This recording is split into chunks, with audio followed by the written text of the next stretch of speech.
Hello everyone, in this video we are going to discuss about Caplan syndrome and Felty syndrome. So first coming to the Caplan syndrome, it is associated with rheumatoid arthritis and pneumoconiosis. Whenever there is rheumatoid arthritis with pneumoconiosis, that is lung nodules because of any of long-term exposure to dust, so this causes Caplan syndrome. So coming to the Felty syndrome, it is rheumatoid arthritis with splenomegaly and neutropenia. There is no lung involvement in Felty syndrome. In Caplan syndrome, it is associated with coal workers pneumoconiosis or any other dust exposure. Felty syndrome is associated with long-standing rheumatoid arthritis, seropositive rheumatoid arthritis. That is, rheumatoid arthritis factors is positive.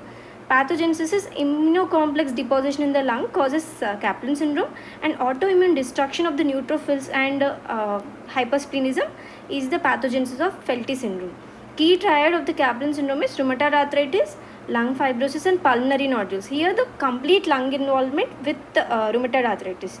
Coming to the Felty syndrome, there is no lung involvement. Here rheumatoid arthritis and splenomegaly because of hypersplenism and autoimmune destruction, autoimmunity, there is hypersplenism and splenomegaly, and neutropenia because of the destruction of the neutrophils.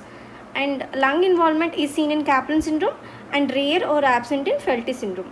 Coming to the hematological findings, it is usually normal in Caplan syndrome, whereas in Felty syndrome we know there is neutropenia because of autoimmune destruction and there is increase in the risk of infections.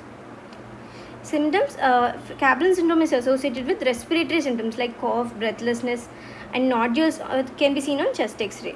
And Felty syndrome, as there is neutropenia, there is recurrent infections and fatigue and also lung ulcers because of this. Coming to diagnosis, chest x-ray with rheumatoid markers and occupational history to be taken for the pneumoconiosis. CBC, that is complete blood count, will show low neutrophils, that is neutropenia, and rheumatoid arthritis factor is positive. Rheumatoid markers and splenic imaging should be done in Felty syndrome. Treatment is, for both the cases we have to manage the rheumatoid arthritis, but Caplan syndrome we have to avoid the dust exposure and steroids can be given if needed. In Felty syndrome, for neutropenia, GCSF factor can be given, and splenomegaly, in cases of splenomegaly which is seen in the Felty syndrome, splenectomy can be done in refractory cases. So this is Caplan syndrome and Felty syndrome. The important points is Caplan syndrome is associated with pneumoconiosis, that is lung nodules. Felty syndrome is associated, that is rheumatoid arthritis and splenomegaly and neutropenia. It is associated with coal workers pneumoconiosis or any other dust exposure. Felty syndrome is associated with long-standing seropositive rheumatoid arthritis. So lung involvement is seen in Caplan syndrome. It is rare in Felty syndrome. The treatment is for both the cases we have to manage the rheumatoid arthritis. For the Caplan syndrome, we can give steroids if needed.